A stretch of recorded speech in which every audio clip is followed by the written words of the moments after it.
I just assembled some of my first homemade rounds for the 37mm launcher. This is Bird Banger 1 and Bird Banger 2. Bird Banger 1 is in a plastic hole, Bird Banger 2 is in a aluminum hole.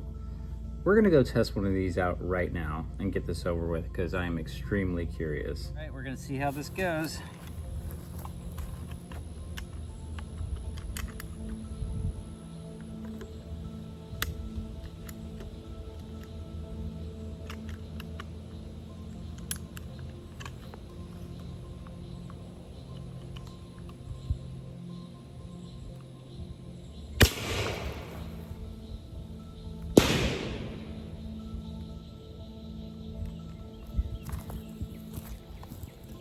That was pretty cool. Ooh, 37mm life. So what I just showed you was some of my initial rounds that I loaded for the 37mm that I homemade here at the homestead. So that was BB1, this is BB2. BB1 was shot out of a plastic hole. Here is the hole here, which you can see the remnants of. And here is the aluminum one, which we will try probably, maybe perhaps tomorrow or the next day. So we were able to do this utilizing some of the components that I had left over from my black powder supplies. This is my 1851 Pietta 44 caliber black powder revolver. I guess not incredibly period correct, but a pretty cool little revolver that I have this 3F powder from Hawkins left over from that era. Got a lot of other components here, but primarily the powder horn and the powder measure. So being that I am an analytical chemist, I was actually a little curious about how accurate this was. This particular powder measure is graduated out to 50 grains. So being, again, that I am an analytical chemist, I felt it appropriate to take it into work, to actually put it on an analytical balance, to measure it out, to measure out the particular powder, to do it over again, to get some replicates, to actually take notes in a laboratory notebook. Being that I am new to loading these particular types of 37mm rounds, I wanted to be somewhat scientific about it. So I decided to use science, and being that I have my own laboratory and analytical balances, I chose to utilize them accordingly. So you can see that I chose to measure this powder balance a number of times, and what I found that it was severely lacking. It is way underweight. I would say approximately 60% of the overall weight.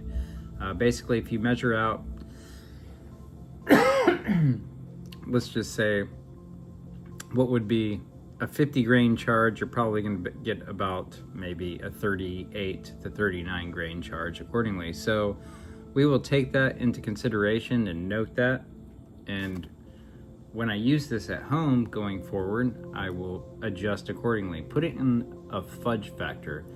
But that being said, I will probably order a more accurate powder measure going forward, or just use a balance. I am an analytical chemist, so lots of balances are available to me. But I digress. We got lots of different components in, and though the initial video we talked about exoticammo.com, where we got a lot of the initial rounds from, we did get some other supplies in from a company called exoticfirearms.com, and I got an actual Bird Banger reload kit, and this thing was pretty cool that it came with different tubes. You can see the tubes from exoticammo.com are kind of this black wax thing, where the exoticfirearms.com different sizes, if you will. So we can go into more detail about that later, but apart from that, one of the things we got from exoticfirearms.com is actual 3mm Visco fuse. This is heavy duty fuse, so in making homemade ordnances going forward, this is going to be a good raw ingredient for that. So W209 shotgun primers. One of the things we did notice is that they're a little wider as compared to the CCI W209. The CCI are a little easier to press in with your hands, whereas the Winchester require a little extra force. So that's it for now. I figured that was a pretty cool little update. You know, it's really awesome making your own little flashbangs and bird bangers.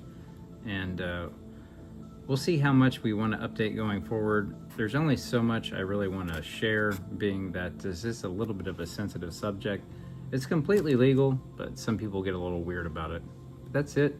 37mm life. Peace.